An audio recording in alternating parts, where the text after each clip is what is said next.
अस्सलामुअलैकुम नासरीन, शान टीवी के स्पीड न्यूज़ में आपका इस्तकबाल है। मैं अफरा जबीन, पेश है आज की ताज़ा खबरें।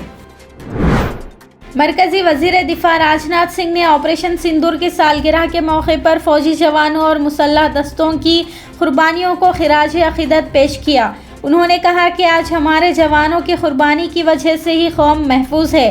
राजनाथ ने ऑपरेशन सिंदूर को कौमी सलामती का शानदार हल भी करार दिया। भारत आतंकवाद के खिलाफ जब भी कोई कार्रवाई करेगा तो आतंकवादियों और उनके आकाओं के लिए सरहद पार की जमीन भी सुरक्षित नहीं है। सुनेत्रा अजीत पवार ने नायब सदर जमहूरिया हिंद सीपी राधा कृष्णन से मुलाकात करते हुए राज्यसभा एमपी से अपना इस्तीफा पेश कर दिया है। वाज़ेह है कि अजीत पवार की हवाई जहाज हादसे में मौत के बाद बारामती असेंबली हल्के से नेशनलिस्ट कांग्रेस पार्टी अजीत पवार की उम्मीदवार की हैसियत से सुनेत्रा अजीत पवार ने जीत हासिल की और अब वो महाराष्ट्र हुकूमत में डिप्टी चीफ मिनिस्टर का ओहदा संभाले हुए हैं। मरकजी वज़ीर दिफा राजनाथ सिंह ने दिल्ली में वियतनाम के नायब वज़ीर आज़म और कौमी दिफा के वज़ीर जनरल फानवांग ग्यानंग से मुलाकात की। इस मौके पर दोनों कायदीन ने दिफाई ताउन का जायज़ा लिया और आला सतही तबादलों, तरबियती प्रोग्रामों और सलाहियत बढ़ाने के इक़दामात समेत दो तरफ़ा मसरूफियत में मुसलसल पेशरफ्त पर इत्मीनान का इजहार किया। वियतनाम का एक आला सतही वफ़द इन दिनों हिंदुस्तान के दौरे पर है। वियतनाम के वज़ीर आज़म से लेकर मुख्तलिफ वज़ारतों के सरबराहान और ज़िम्मेदारान भी वफ़द में शामिल है। हिंदुस्तान की वज़ीर फ़ाइनेंस और कॉरपोरेट उमूर निर्मला सीतारामन ने भी वियतनाम के अपने हम मनसब नागोवान तून से मुलाकात की। इस मुलाकात के दौरान निर्मला सीतारामन ने हिंद और वियतनाम के माबैन 10 सालों के स्ट्रैटेजिक पार्टनरशिप का खैर मक़दम किया। इस मौके पर दोनों वज़रा ने आलमी मईशत के बदलते जोग्राफियाई सियासी चैलेंजों पर तबादले ख्याल भी किया है। हुकूमत हिंद ने दूसरे मरहले के जल जीवन मिशन के तहत मिज़ोरम और लद्दाख के हर घर में पीने के पानी की फराहमी के मकसद से एक MOU पर दस्तखत की है। पानी की तवील मुद्दत तक हिफाजत के लिए हुकूमत हिंद की जानिब से उठाए जाने वाले ये इक़दामात हुकूमत हिंद के मिशन 2047 का हिस्सा है। MOU पर दस्तखत मरकज़ी वज़ीर जल शक्ति CR पटेल और मरकज़ी ममलिकती वज़ीर G सोमना की ऑनलाइन मौजूदगी में हुई है। मगरबी बंगाल में बीजेपी की जीत के बाद से मुसलसल मुसलमानों को निशाना बनाने के वाक़यात पेश आ रहे हैं। पहले मुल्क के कोने कोने में मगरबी बंगाल के मुसलमानों को रोहिंग्या या फिर बांग्लादेशी करार देकर निशाना बनाया जाता था, मगर अब मगरबी बंगाल में ही उन्हें निशाना बनाने का काम किया जा रहा है। मगरबी बंगाल में देशापुर के ओलोबेरिया मुसलमानों की इमलाक को निशाना बनाया गया है और वहां के मुसलमान फल फरोशों की दुकानों में लूटमार की गई। शरपसंद अनासिर ने मुसलमानों की दुकानों में तोड़फोड़ भी मचाई है। उत्तर प्रदेश के साबिक चीफ मिनिस्टर और समाजवादी पार्टी के सरबराह अखिलेश यादव ने उत्तर प्रदेश में PDA के लिए समाजवादी पार्टी की जिद्दोजहद को जारी रखने का फिर एक मर्तबा अज़म जाहिर किया है। अखिलेश यादव ने कहा कि बीजेपी आईनी और जमहूरी इदारों का एहतराम नहीं करती। इख्तिदार में रहने के लिए बीजेपी समाज में नफरत को बढ़ावा दे रही है। समाज को तकसीम करना बीजेपी का एजेंडा है। चीफ मिनिस्टर महाराष्ट्र देवेंद्र फडणवीस के ज़ेरे सदारत कुंभ सनत संगम और नासिक डिस्ट्रिक्ट इन्वेस्टमेंट समिट 2026 का शानदार पैमाने पर इनेकाद अमल में आया। इस मौके पर मुख्तलिफ तिजारती इदारों के साथ हुकूमत महाराष्ट्र के MOUs पर भी दस्तखत हुई। चीफ मिनिस्टर देवेंद्र फडणवीस ने महाराष्ट्र में सरमायाकार और रोजगार के लिए इस प्रोग्राम की भरपूर सताइश भी की है।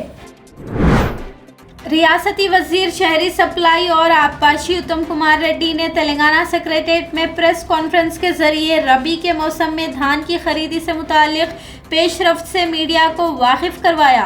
उत्तम कुमार रेड्डी ने हुकूमत तेलंगाना की जानिब से किसानों को फराहम की जाने वाली सहूलतों की तफसीलात भी पेश की। రబీలో జరుగుతున్న ధాన్యం కొనుగోలు విషయంలో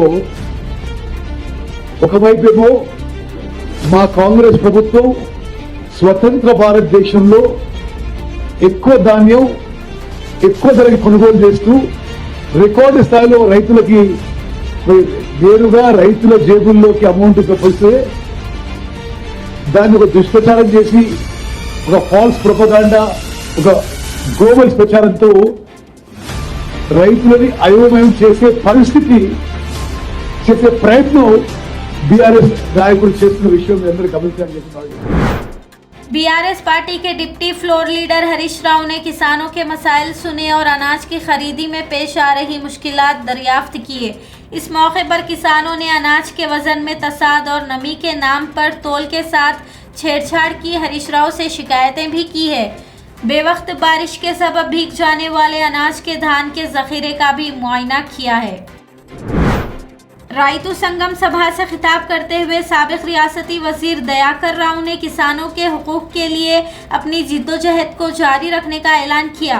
दयाकर राव के अलावा बीआरएस पार्टी के कारगुजार सदर केटी रामाराव और दीगर ने भी रायतू संगम सभा से खिताब करते हुए हुकूमत तेलंगाना पर किसानों के साथ नाइंसाफी करने और किसानों के हुकूक से खिलवाड़ का इल्जाम आयद किया है। రేవంత్ రెడ్డిని దిగొచ్చే వరకు మనం పోరాటం చేయాలి। ఏంటండి రైతులు, నాకు 40 ఏళ్ల కింద నేను వ్యవసాయం చేశాను। ఆ రోజు నీళ్లు లేక కరెంటు లేక కొనేటోళ్ళు లేక అవస్థ పడ్డాం కాంగ్రెస్ ప్రభుత్వంలో। అయ్యి గుర్తుకొస్తాను ఇప్పుడు గుమ్ములలో పోసుకునేవి ఒడ్లు మక్కలు ఈ రోజు ఎంత గోసపడతాండయా। కేసీఆర్ హయాంలో కల్లాల దగ్గరికి వచ్చి మక్కలు కొన్నారు, ఒడ్లు కొన్నారు, తడిసిన ధాన్యం కొన్నారు। బస్తాల కాడ గోస, కాంటా పెట్టే కాడ ఎంత ఇస్తామని అడుగుతాను। ట్రాన్స్పోర్ట్ కు కింటాకు 100 రూపాయలు అంటారు। మళ్ళా నెల రోజుల బట్టి అక్కడనే పెట్టిండ్రు। నెల రోజుల దాకా రైతులు కాపలా పడుతున్నారు। కేటీఆర్ గారు దయచేసి మా వరంగల్లో మీటింగ్ పెట్టడం మేము అదృష్టంగా భావిస్తున్నాం। हनमकुंडा में रियासती वजीर पूनम प्रभाकर ने अशोक थिएटर के करीब हमा मकसद पार्किंग की सहूलियात का संगे बुनियाद रखा। 15 करोड़ की लागत से तैयार की जाने वाली इस इमारत में पार्किंग की सहूलत के अलावा और भी सहूलतें हुकूमत तेलंगाना फराहम कर रही है। मुकामी रुकने असेंबली मेयर वरंगल के अलावा दीगर भी इस मौके पर मौजूद थे। डीसीपी खुतबुल्लाहपुर ने एक प्रेस कॉन्फ्रेंस के दौरान बताया कि नारायणा मल्लारेड्डी हॉस्पिटल के करीब से एक 6 माह के बच्चे को नामालूम अफराद ने अगवा कर लिया था।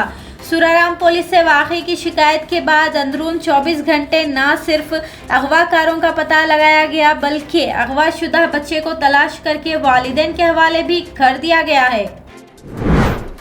वीआईपी काफिलों के दौरान अवाम को घंटों इंतजार करना और ट्रैफिक रोकने से मुतालिक चीफ मिनिस्टर रेवंत रेड्डी की हिदायत पर director general of police CV Anand ने रियासत के मुख्तलिफ कमिश्नरों को अहकामात जारी किए और बताया कि वीआईपी काफिलों की हमल व नकल के दौरान अवाम को किसी भी किस्म की तकलीफ नहीं पहुंचे और गैर ज़रूरी ट्रैफिक में खलल ना पड़े। सीवी आनंद ने खिलाफ वर्जी करने वाले ओहदेदारों और एहलकारों को सख्त अल्फाज में मुतनब्बा भी किया है।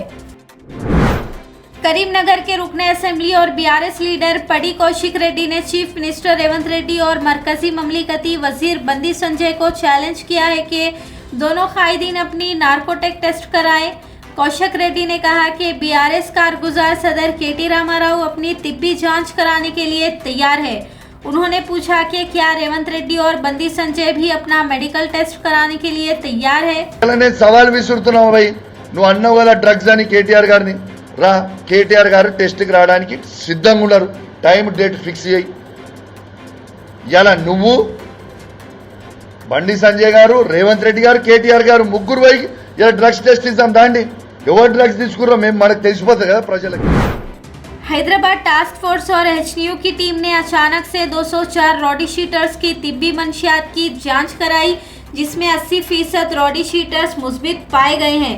तमाम के खिलाफ कानूनी कार्रवाई और काउंसलिंग का सिलसिला भी जारी है।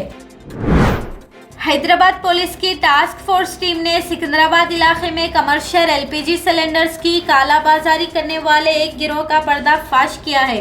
टिफिन सेंटर्स और दीगर कमर्शियल मुकामात पर गैस सिलेंडर्स महंगे दामों पर मुबैना फरोख्त करते हुए 3 अफराद को टास्क फोर्स के अमले ने रंगे हाथों पकड़ा है। पुलिस ने गिरोह की तहवील से 7.5 लाख रुपए मालियत के 129 सिलेंडर्स, नकदी, गाड़ी और मोबाइल फोन भी जब्त कर लिया है। स्पीड न्यूज का सिलसिला यहीं पर खत्म होता है। अब अफरा जबीन और शान टीवी की सारी टीम को दें इजाजत। खुदा हाफिज।